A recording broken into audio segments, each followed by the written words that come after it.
In this 4-part tutorial series, I'll show you how to create sushi in Blender. So throughout the 4-part tutorial series, I'll show you how to create these 4 different types of sushi, and then we'll be rendering this final render with the sushi on the plate at the end of the series. And I may be pronouncing the sushi wrong, but we're going to be creating this nigiri sushi, which is like rice with a piece of salmon. And then we'll be creating this mazuki sushi, which has some different vegetables and then also some fish. And then of course there's the rice and the seaweed. And then we'll be creating these California rolls, which is similar to the other sushi, but these ones have rice on the outside and then the other pieces inside, and we'll be creating this little chunk of crab meat inside the sushi. And then we'll also be creating this tamako sushi, and I believe this sushi is made out of egg, and then it also has the seaweed and the rice. And most of the materials are going to be created procedurally, however the cucumber and the avocado materials will be using textures. And if you'd like to purchase the tutorial files, you can get that over on my Gumroad store and my Patreon page and the Blender Market. I'll have the links to that in the description. And if you enjoy these tutorials and you'd like to help support me and this channel, then a great way to do that is by joining my Patreon page. And when you join my Patreon page, you get access to lots of Blender content like 3D models and assets, tutorial files, artwork project files, procedural materials, geometry node setups, and so much more Blender content on my Patreon page. Alright, so here I am in a new scene in Blender, and I'll have my screencast keys right down here in the corner so you can see what buttons I'm pressing. So I'm going to start by selecting everything. We'll just delete everything. Let's go to the add menu, and we're going to start by making the nigiri sushi. So I'm going to start by modeling that piece of rice. So we're going to go to mesh, and I'm going to add a cube. And once we model the shape of the rice, we're going to be adding a procedural material to the rice, which actually makes it look lumpy and like rice. Now I do want to model these objects closer to the real life scale in Blender, and sushi is quite small. So I'm going to scale this object down by 0.02, hit enter, so it is much smaller. I'll hit the period on the numpad to zoom into the object. And then because we scaled this way down, we need to press Ctrl A and just apply the scale. So now let's go into edit mode, and I'm going to scale this cube up. We'll scale it on the x-axis like that. We'll go back to object mode, and I'll press Ctrl 2 to add a subdivision surface with 2 levels, and we'll just shade the object smooth. So let's now go into edit mode, and I want to add some more geometry. So I'll press Ctrl R to add some loop cuts, and I'll scroll out until there are 3 loop cuts, and then left click and then right click so they just stay in the center there. And then let's add another loop cut here, left click and right click so it stays in the center. And I'm going to scale this loop cut up a little bit, and then I'll select everything and I'll scale it down on the Z axis a little bit. And then I'll add another loop cut right here horizontally, left click and right click. And I can select both sides of these loop cuts, so just select those vertices there, and I can just scale them out a little bit so the edges are a little bit more round. And then right here in the very center, I'll hold down the Alt key and just select that loop of vertices, and we'll scale that in a little bit just so that it dips in just a tiny little bit in the center. Now I'm going to be using the material displacements, and so the material displacement will use the geometry of the mesh to actually displace it. And so on the levels viewport and render, I'm going to turn these really high up to like a 6. Now if that is too laggy in your viewport, then you could turn the viewport levels down. I may just leave that at a 4 for now so that it's just a little bit lower viewport levels so it's not quite as laggy in the viewport, but this is going to give the object much more geometry so the displacements have more geometry to use. Let's also save this file, so I'll click on File and just save the project. And then once you've saved it, just press Ctrl S as you're working on the project to save it. So before I create the procedural rice material, I want to set up some lighting so that we can actually see what the material looks like. So I'll be adding in an HDRI from polyhaven.com. I'll have the link in the description to the HDRI that I'm using. So let's go here to the world properties, and then here on the world, let's click on the yellow dot next to color, and let's choose environment texture, and then we can open up the texture. And here's the HDRI that I'll be using from polyhaven.com. It is the bathroom HDRI, and I'll download the 1K version and the HDR version on Polyhaven. So let's just click on open image. So I'll hold down the Z button and move my mouse up into the rendered view to see how that's looking. And also I am going to be using the cycles rendering engine over here on the render properties, and I'm using cycles because I am going for realism, and cycles is more realistic than Eevee. And then also the material displacements won't work in Blender Eevee. So if you want to do this in Eevee you can, but the material displacements won't work. Now let's also do a few more settings while we're here. So I don't really want to be able to see the world in the background since it's just a bit distracting. So I'm going to open up the film tab here, and then I'll check mark the transparent button. Let's also go to the color management here, and I'll be using the view transform of Filmic, and I'll change the look to very high contrast to make the colors more contrasty and saturated. And then I also want to add an area light, so I'll go to the add menu. Let's go down here to light. I'll add an area light. I can bring the area light up and kind of rotate it over. And I'll scale it down a bit because it is a little bit big, especially because the sushi is quite small. And if we go to the object data properties of the light, I'm just going to turn the power to 5 so it's not quite that bright. Alright, so now we have some nice lighting to create the material. So let's select the rice piece, and then we'll go over here to the shading workspace. I'll zoom into the object, and I'm going to go into the rendered viewport node.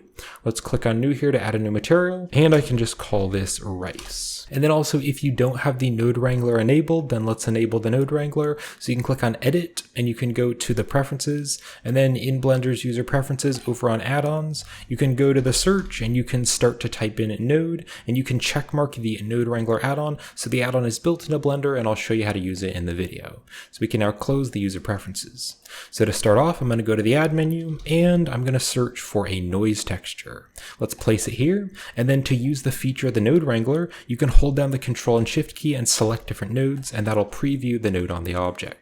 Now you can see the noise is kind of a little bit stretched, and so I want to use the object coordinates. So with the noise texture selected, we're going to press Control T, and this is another feature of the Node Wrangler add-on, and it'll add the texture coordinate and mapping nodes, and let's plug the object into the vector. So now we can turn the scale up of the noise, and you can see the noise isn't quite as stretched, because before, without using the mapping and the texture coordinate, you can see it looks a little bit stretched back and forth, so the object coordinates will place the texture on the object more evenly.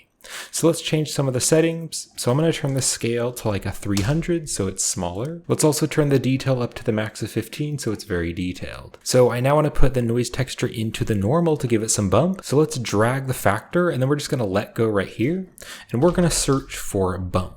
And we want to add the bump height. So let's choose bump height. So this will add the bump node, and the factor is going to go into the height value. And this way it'll convert it to normal data. So now the normal can go into the normal of the principled shader. Let's just Control Shift and select the principled shader to preview it. All right, so now it looks nice and bumpy, but that is way too strong. So we'll turn the strength way down to like a 0.2 so it is more subtle. Now let's also do a few more things here on the material. So I want to make the rice a bit more shiny. So here on the roughness, I'll turn it to like a 0.4. And then we can also open up the subsurface right here. And the subsurface will allow a little bit of light to go through the object. So I'll turn the subsurface weight all the way up to 1. And you can see now it looks nice and soft, and it kind of looks like food. Now here on the radius, this is going to be the red, green, and blue values of the subsurf, and I want to turn all of these values to 1. So turn all of them to 1, and now you can see it kind of just looks nice and white. And then also let's change the color. So here on the base color, I want it to be just a little bit darker, and I'm going to make it kind of a yellowish color, but it's going to be very slightly yellow. And if you want to use the same exact color that I'm using for the rice, you can click on the base color and go to the hex value, and you can punch in a hex value of D0, CD, B7. Now I also want to add a bit more bumps and lumps to the rice to make there actually look like there's chunks of rice. So to do this, I'm going to go to the add menu. We're going to search for the Voronoi texture. Let's drop this under the noise. And then I want to use the same texture coordinate and mapping because I want to use the object coordinates. So we'll put the vector into the vector of the Voronoi, and we'll just Control Shift and select the Voronoi to preview it. So let's change some of the settings. So here on the scale, I'm going to turn this to like a 45.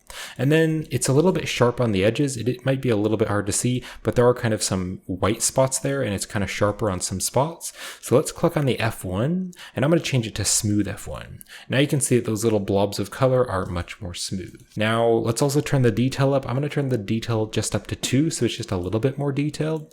And then to add a bunch of little dots, this lacunarity value, I'm going to turn this to 3. And now you can see there's much more of those little dots. So now let's also add the Voronoi into the bump. So I'll just drag these back so I have a bit more space, and I can click on this bump node. I'll press Shift D to duplicate it and drop it here. And then this distance of the Voronoi, this can go under the height value of the bump. So if I Control Shift and select this bump, you can see it's converting it to bump data.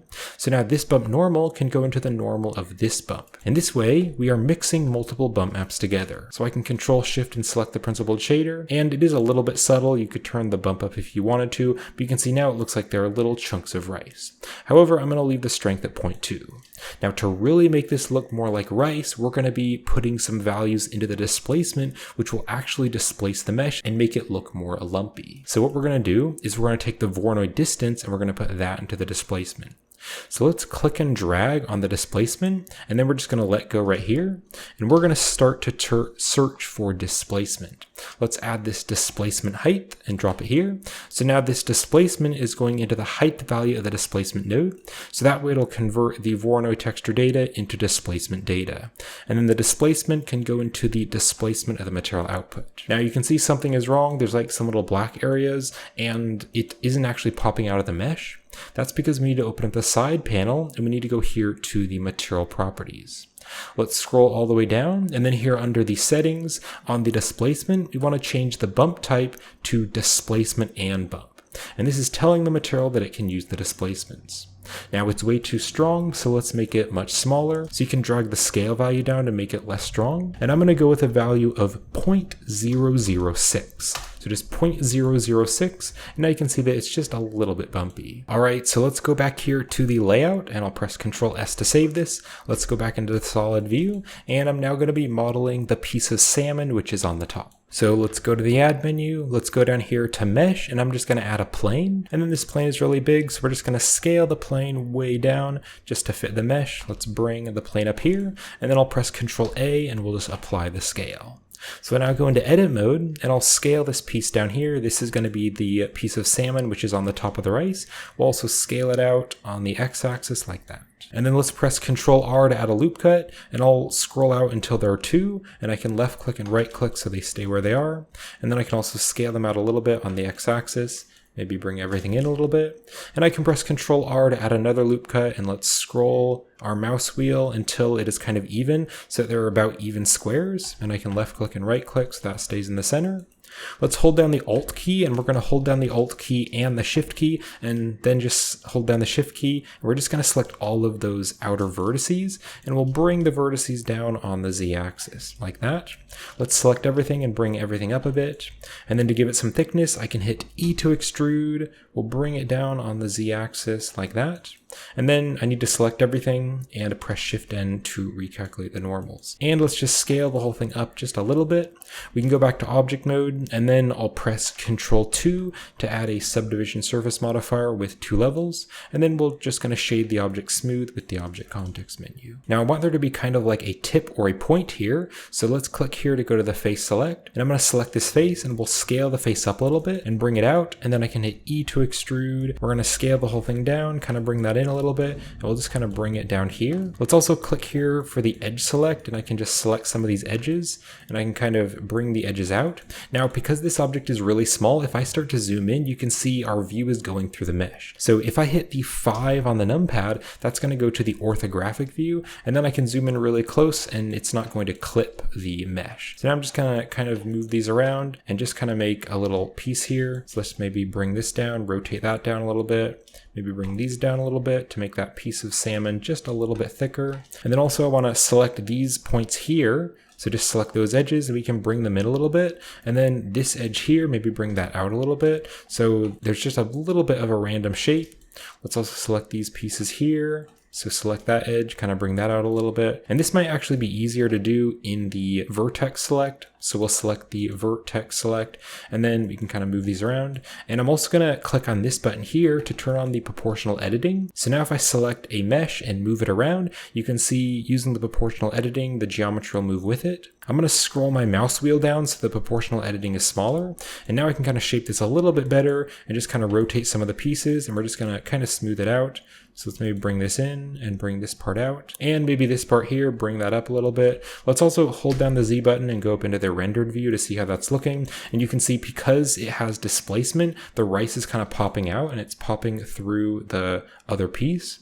So let's go into edit mode. I can select the entire thing and we'll just bring it up on the Z axis to make it a little bit thicker. And then we can just kind of fit it around the rice. So the rice is popping out a bit more because of the displacements. So we're just going to make the salmon just a little bit bigger. All right, so I'll call that good for the piece of salmon. So let's now create a procedural material for the salmon.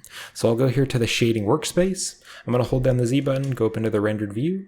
Let's click on new to add a new material, and I can just call this salmon. So for this material, I'll go to the add menu and I'm going to search for the wave texture. Let's drop the wave texture here, and I can press Control T with the wave texture selected. And I want to use the object coordinates, so we'll put the object into the vector of the mapping. And let's Control Shift and select the wave texture to preview it. And then we can change some of the settings. So on the scale here, I'm going to change this to like a 38 so that there are much more of those lines. And it'll turn the distortion up to like a 7 so it's a bit more distorted. And this detail here, let's turn it all the way up to 15 so it's more detailed. Now I want to rotate the waves around. So on this mapping, let's go to the rotation Z, and I can rotate this by about 50, and now you can see it's rotated sideways, and that looks better. So now let's make the colors for the salmon. So I'll go to the add menu and we're going to search for the mix color. Let's drop the mix color right here. And the wave texture color can be going into the factor. And so the factor will now determine what parts will be color A and what parts will be color B. So for color A, I'm going to make this a bright kind of peachy tannish color. And then for color B, I'm going to make this kind of like a red color and a little bit darker. And if you want to use the same exact colors that I'm using, then here on color A, you can go to the hex value and you can punch in F2, A2, 6D. And then here for color B, you can go to the hex value and you can punch in CC 3700. Now I want there to be much more red, and I only want the peachy parts to be pretty subtle. I don't want to be able to see them very well. So between the wave texture and the mix, I'm going to go to the add menu and I'm going to search for the map range node. Let's add the map range and stick it between the wave and the mix. And now we can change some of the map range settings, and that's going to make the colors lighter or darker of the wave. So on the from min, I'm going to make this a -1.5. So if I Control Shift and select the map range to see what it's doing, you can see dragging this value is going to make it lighter or darker. So I'm going to make this a -1.5. And then on the from max, I'm going to change this to a 0.4. And then I'll leave the other settings how they are. So if I now Control Shift and select the mix, you can see it's been made much more subtle and those waves are smaller. So that is better. So we can now put the mix result into the base color of the shader. Let's Control Shift and select the shader to preview it. Now here on the roughness, to make it a bit more shiny, I'll turn that down to like a 0.4. That looks a little bit better. And let's also open up the subsurface here. And on the subsurface weight, I'm going to turn this up to like a 0.8. And the subsurface will allow light to go through the mesh. So it'll make it look more fleshy. Now I also just want to add a little bit of surface noise all over the material. So I'll go to the add menu and we're going to search for a noise texture. Let's drop the noise texture here, and then we can take the object coordinates and mapping. Let's put the vector into the vector of the noise texture, and I can Control Shift and select the noise texture to preview it. And let's change some of the settings. So I'm going to turn the scale to a 16, and then I'll turn the detail to the max of 15. And then also this roughness here, if I turn it up to like a 0.6, it'll add a little bit more detail. So I now want to put this noise texture into the normal. So I'll take the factor, drag it out here, and then let go.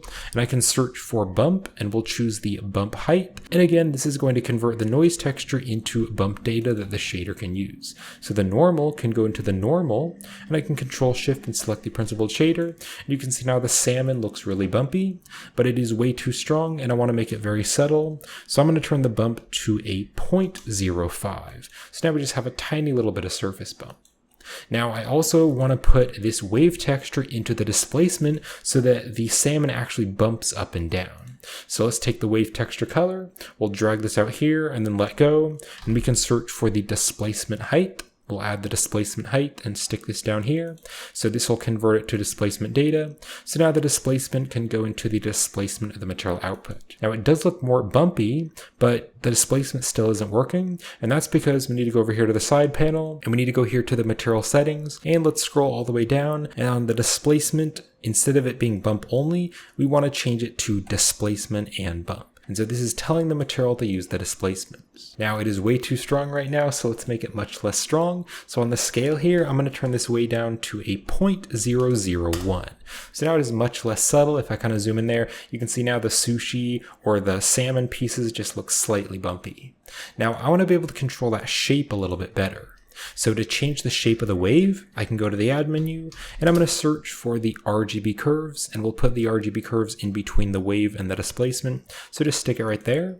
And now we can change some of the settings of the RGB curves. So we can take this color value and we can change this curve here, and that'll actually change the shape of the displacement. So let's click and drag to add a dot there, and I can just drag this dot up, and you can see by dragging this dot up, it's going to be a little bit more flat on this top part. And then let's click here on this little dot, which is already here, and we're going to drag it up a little bit, kind of drag it to about there. And so by dragging this part up here, it's going to make those little valleys, or the parts which go down in, it'll make that a little bit more subtle. And this part, I might kind of drag it over here. So now you can see that it just looks a little bit more flat. All right, so now it's looking much more like salmon. So that's going to be it for the salmon material. Let's press Ctrl S to save the file again, and we'll go back here to the layout. And so the next thing that I'm going to be doing is making the sesame seeds, and then we'll use geometry nodes to put the sesame seeds on the top of the salmon. So to model the seeds, I'll go to the add menu, let's go to mesh, and I can add a cube. We're going to scale this cube way down, just make the seeds really small. Let's bring the seed over here so I can actually see it. We'll make it really, really small. Press Ctrl A, and we will apply the scale. Let's go into edit mode, and I'm going to scale this down on the z-axis. Let's also turn off the proportional editing so that we are not using that anymore. And then I'll go to the face select. We'll just select this face. We'll extrude this face out, and I'll scale the whole thing down a bit. Select this face, and I'll extrude this face out, and we'll bring it out a bit farther, and then scale that down a little bit. All right, so something like that. And maybe this part here, bring that out just a little bit more and scale it down. All right, so now that we've modeled the base of it, we'll press Ctrl 1 to add a subsurf with one level. Let's go into edit mode, and we can kind of play around with the shape further. So I might want to bring it out a little bit. I'm also going to go to the vertex select and select the vertices here, and I'll bring this back a little bit. We're just going to model the basic shape of the sesame seeds, something like that. So once you've modeled the seed to the shape that you like, you can click on the drop down here on the subdivision surface modifier and just click on apply so that has actual geometry now, and then we use the object context menu just to shade it smooth. So I now want to organize the scene better because I'm going to want to put all the seeds in a collection. So let's open up this outliner here, and this collection here, let's double click on this, and I'm going to rename this to scene. Then let's right click on new collection.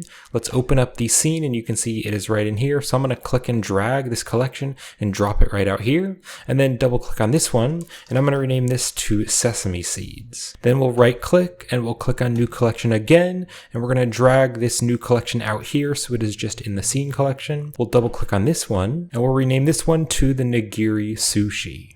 So now we can put everything in the right collection. So we'll click on the seed, and we'll hit the M key to move this, and we're going to choose the sesame seeds.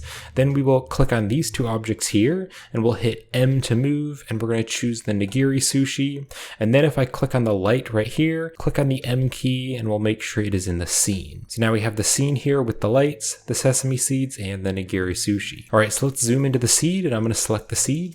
I'll press Shift D to duplicate, and let's bring this over here, and we'll continue to duplicate it because I want 4 of them. So now that we have 4 of them, we're going to add some materials. So let's click over here to the shading workspace. We're going to select the seed object. Let's click on new, and I can just rename this material to sesame seeds. All right, so for this sesame seed material, I want to have it so that whenever you duplicate the sesame seeds, they're going to be a randomly different color. And that way, when they are distributed on the other objects using the geometry nodes, they're going to randomly be different colors, and so it'll kind of make the sesame seeds look like they've been toasted. So to give them a random color, I'll go to the add menu, and I'm going to search for the object info. Let's drop the object info node right up here, and the object info has a random value, and this random value node is randomly going to generate colors from black to white.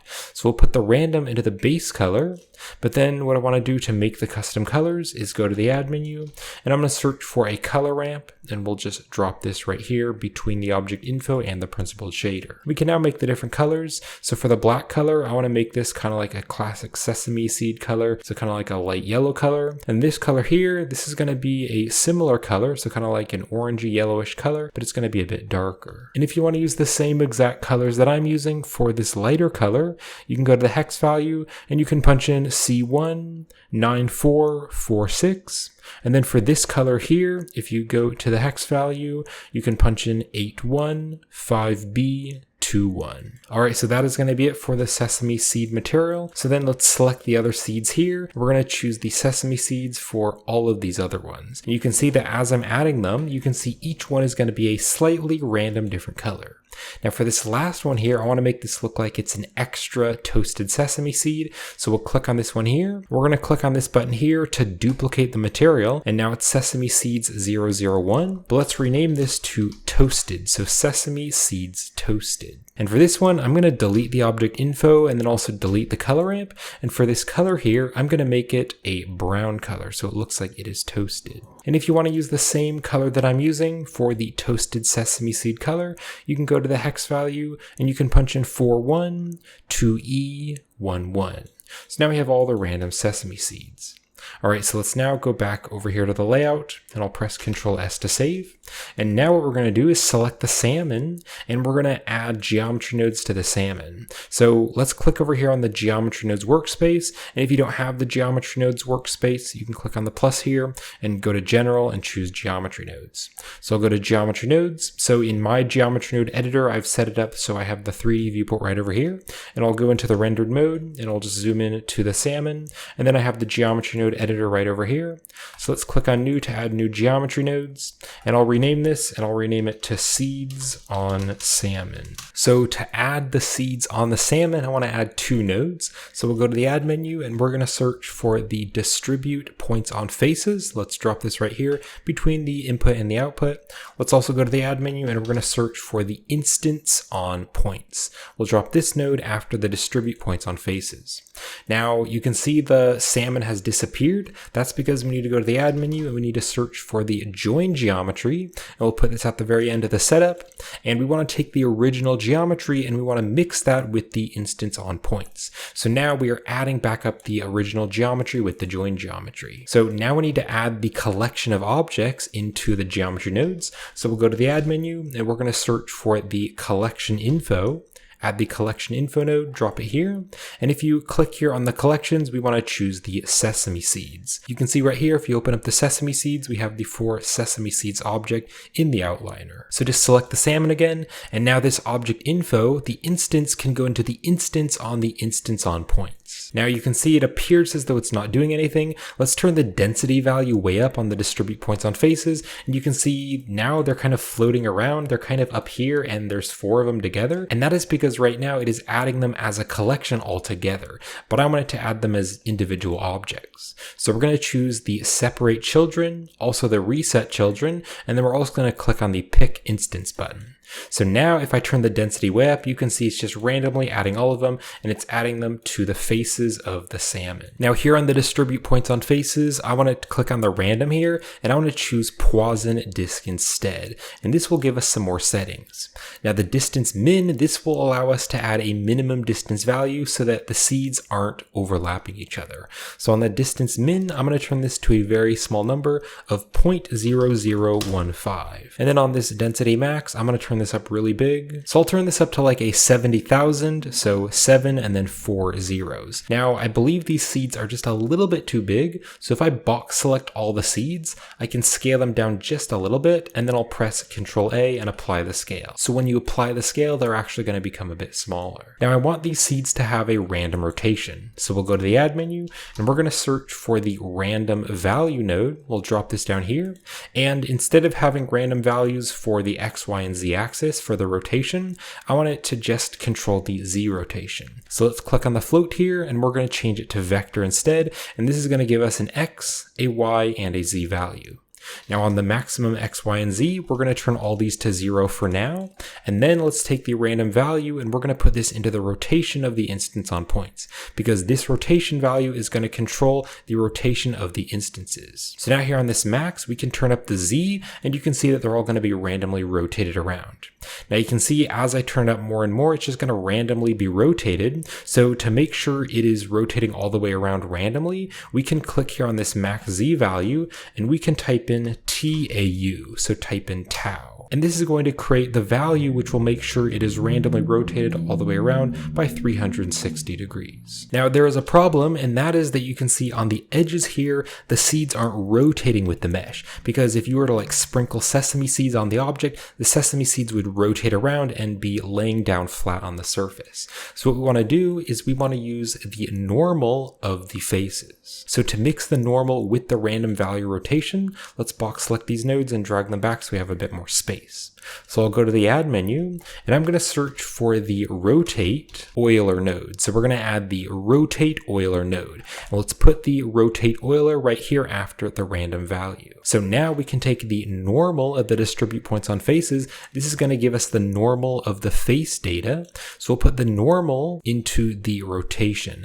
Then this random value, this is going to go into the rotate by. And then here on the rotate Euler, we want to make sure we're using the local coordinates. And actually, I believe the rotation is actually going to work a little bit better instead. So let's choose the rotation instead. So we'll take the rotation and put that into the rotation instead. And I think that is just working a little bit better. So you can see now they're more flat on the salmon. So there's now two more problems that I want to fix. One problem is that there's just way too many of them and they're all over the object, but I instead just want the seeds to be kind of up here on the top. And then the other problem is that you can see many of them are going through the salmon. So let's first fix that issue where they're kind of going down under the salmon. So to fix this, we can just bring all the seeds up. So we'll go to the add menu and we're going to search for the transform geometry, and we're going to put the transform geometry right after the collection info because this is the data of the sesame seeds. So what we can do now is just change the transformation, which is the same as location. We can change the Z value, and you can see the Z value is going to move all the seeds up. So I just want to move them up by a very, very small number. So I'm going to take the translation Z and I'll turn this to a 0.0005. So just hit enter, so a 0.0005. But now you can see the seeds are just moved up a little bit so they're not going through the mesh. And I don't know about you, but I think the seeds could just be a tiny bit smaller. So I'm gonna hold down the shift key and select all the seeds again. I'll scale them down just a little bit more, and then I'll press Ctrl A and apply the scale. So that looks a bit better. All right, now one more thing is that I want to control where the seeds are actually placed. So we're going to actually weight paint on the objects where we want the seeds to be. So we'll go back to solid view, we'll select this object, and let's click on object node, and we're going to go to weight paint mode instead. If you press the T key to open the side panel, make sure you're using the draw brush. And also click here on draw and make sure you're using draw to add more values. I'll press the F key to make my brush bigger, or you can also control the radius right here, and then also you can control the strength. So I'm going to click now, and I'm going to click around here, and I'm going to start to add color. And where the color is the most red, that is where the sesame seeds are going to be, and then where it is blue, there aren't going to be any sesame seeds. Now, the weight painting is using the geometry of the mesh, and so right now you can see it's kind of low quality, and if I start to tap in some areas, you can see it's kind of blobby and big. So to fix this, we can apply the subdivision surface modifier on the object, and then we can add another one. So right here on the levels viewport and render on the subsurf modifier, I'm going to turn these both to 1.